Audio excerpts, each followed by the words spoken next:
it's a shout out to everybody that comes Emo Night, but also too just the production in general. There's 6 to 7 people constantly. Anybody went to Lonely Roads the other 2 weeks ago. Guys are there at 10 a.m. setting up a stage that went on at 7. Talking about 9 hours in the dunk tank, things like that. As much as we want to put it on for people, but it's great because. But like in the moment, you don't even feel it. You don't feel that you're shot. Yep. You don't feel like anything's happening. You're like, I know what I have to do. I have to put on.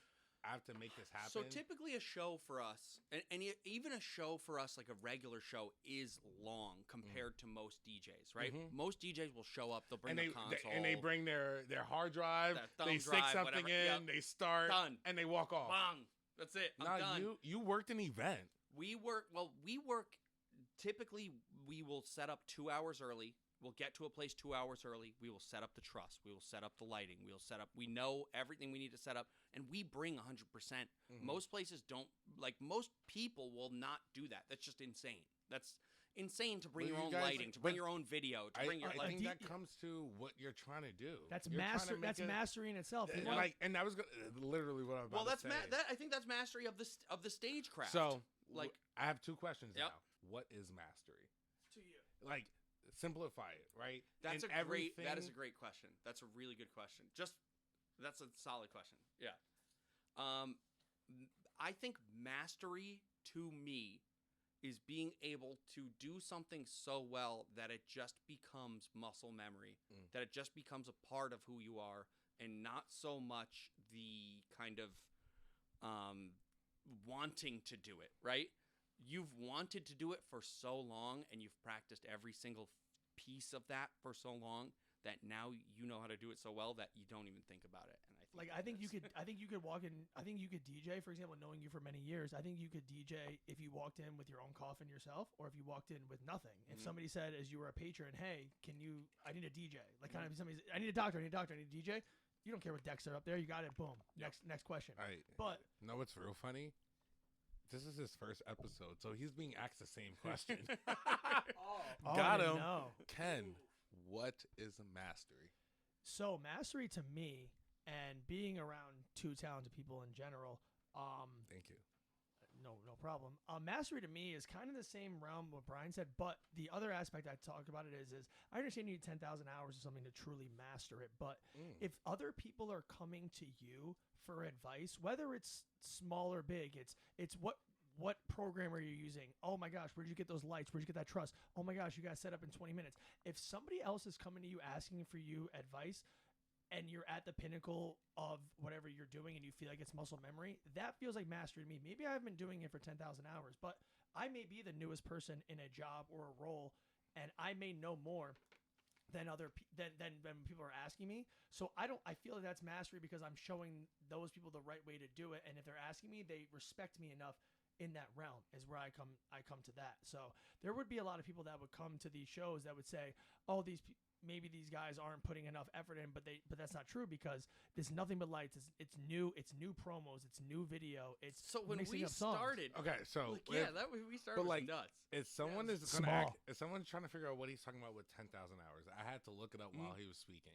I didn't know that. So yeah. Oh, the theory behind 10,000 hours. Yes. Yeah. Go ahead. Because everyone's like, who said 10,000? Yeah. Right. So it's the 10,000 hour rule. I'm asserting that the key to achieving true expertise in any skill is simply a matter of practicing in the correct way for at least 10,000 hours. Muscle memory. That's exactly it. And then that touches on. So they're saying you need to do something, that skill, that practice for 10,000 hours for it to become muscle memory. So then you are at an expertise. That's why I don't take that into consideration because this guy, since he's been able to walk or breathe, he's been wanting to be an entertainer. So, for example, I think he's mastered that craft in a sense of he doesn't get shook in a room. It's so funny that you say that because I don't ever view it that way. Oh, really? I don't ever, and I think that's wait, great. So part 2. Yeah. Do you don't think you're a master? Wow. So if I don't say masturbator. Don't say masturbator. No, you did it already. You can't say don't say it and then say it. I told him not to say it. I can say it. But and think about everything that you do because I'm not going to limit you to Emo Night or being a content creator. Not trying to put him in a box? Yeah, no box. Outside the box, This is a baby. no box podcast.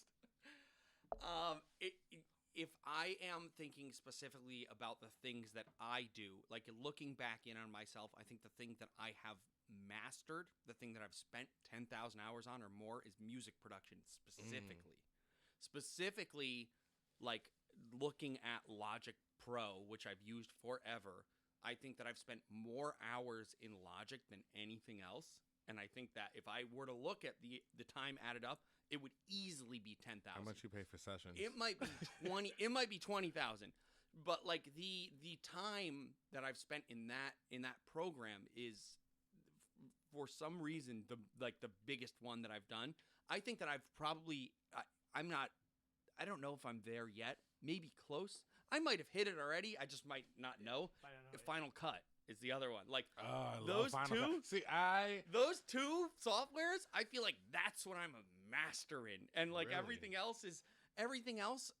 But I don't ever view myself. Everything I do, and I think this is a big. That's problem. the humbling part, though, which is nice because you could come off arrogant. Yeah, right. This is a big problem for artists. I would have walked around talking my shit. Like, I'm that guy. I don't.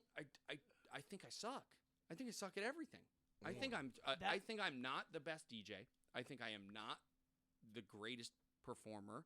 I love performing. I love doing it in front of people. I feel like it is my calling. Do I think I'm the greatest performer of all time? Absolutely not. I'm just gonna stop you there because I'm pretty sure after Emo Night last week, I go, yo, Brian put on a fucking show. Well, wait. Yeah. And then I go, and we both had Barbie shirts on. Like, I felt real good about that. Because Ken was like, oh, we can wear it. Like, because I bought the shirt, Ken bought the shirt. So me and Ken both have the Barbie shirt. I just bought the I Am Kenneth hoodie. Yeah. I didn't have to buy the shirt. I am Ken. Looks like these two guys are fighting over me. But, I mean, by the way, for number perspective, this guy who thinks he's a master at two other things that you guys don't get to see normally. Emo Night CT, for example, at Two Roads had, I believe, 1,100 people come through. Yeah. So it's one of those things where people are still. That's the humble part about it is we're so relatable, and like for example, Brian is so relatable, and that's how Emo Night CT. We just wanted to give a place for people to be able to kind of hang out, and there's zero pressure to interact with each other. It's just kind of how it goes, and by the end of the night, it's everybody wants more. They want to do this. They're not leaving early. It's one of those things where everybody feels safe, but also at the same time, you're going to see funny things and everybody interacting with each other. It's just great. I'm getting so like yeah. I have. So, like, if you guys listen to the last one, I kicked my dog out of the podcast. Now, we got 2 dogs and a cat. And honestly, this Rufus-ass looking this Rufus-ass looking cat. Wait, hold on.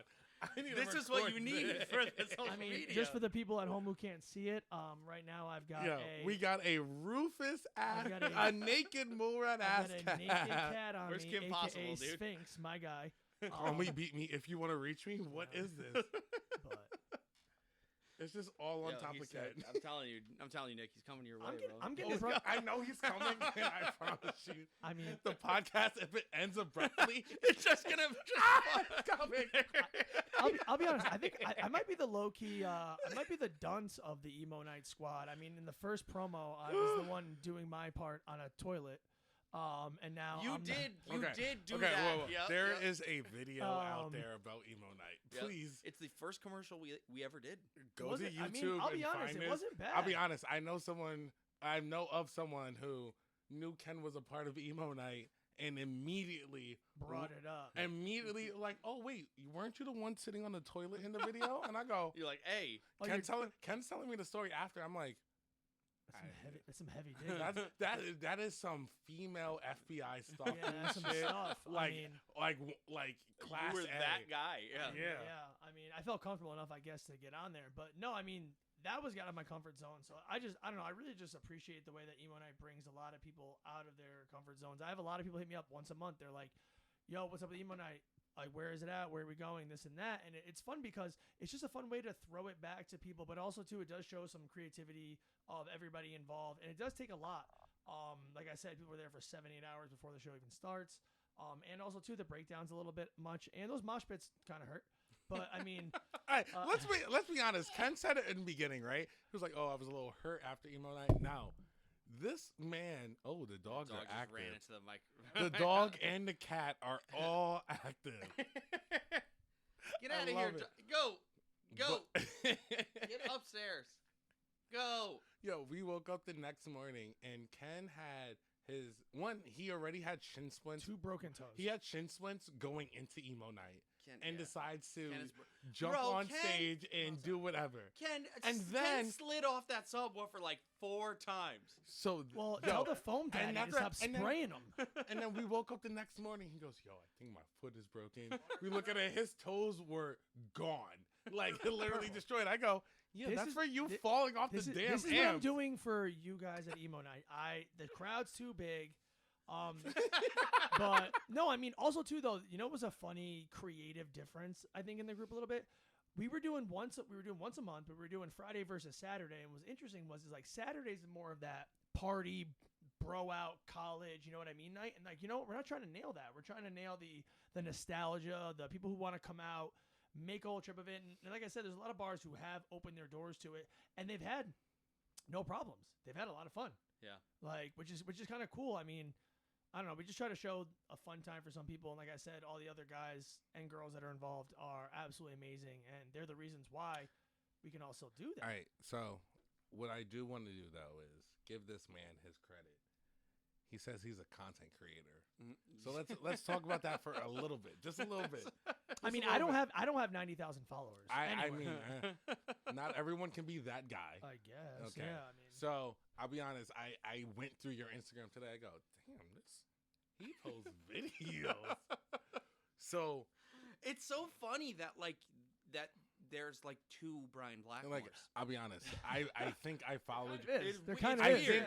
I'm pretty sure. So what? I followed you back a couple weeks ago, and I go, damn, this was my boy. But like, I haven't seen any of this content. I was like, oh, I wasn't following. But the mastery is there in itself. If you walked by any person randomly and you said to them, "Hey, this guy has 80,000+ followers," they'd be like, "Oh my god, who is that?"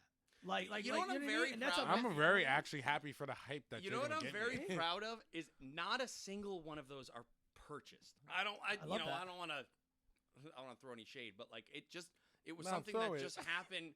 It was something that just happened gradually over time. I've been making videos since I was 10. Did TikTok help you? Because I hear that all the time. Yep. So TikTok initially. So I've been on TikTok since it was Musical.ly. Right, and Musical.ly. Brian's an early adopter. What's your favorite Vine? So I was on Vine too. I was on all of them. Of course. Were you a content creator then? Oh, Brian's also 45, by the way. He's like 45. We're the same age. I'm 35. I'll be 35 September 29th. It's actually coming. Oh, Emo Night at Mezzo's. Come out. Let's go. Wish Brian happy birthday. You're not a Virgo though. I'm a virgin. I'm a Libra. Okay. Oof. Yo, we're gonna end this podcast so get this, real soon. Kelsey is fiance. September 30th. Oh wow! Sound the same person. Our birthdays are the day after each other. Isn't that sick? Isn't that disgusting? I mean, okay. So which birthday? Like you I said, I don't on? believe in marriage, so I'm not gonna speak on anything moving forward. But go back to it. Okay, so you've been on there since you were 10. So you've been on Vine, you've been on Musical.ly. So I have, I started making content on Windows Movie Maker when my parents got their first computer ever. And I learned how to put video onto Windows Movie Maker.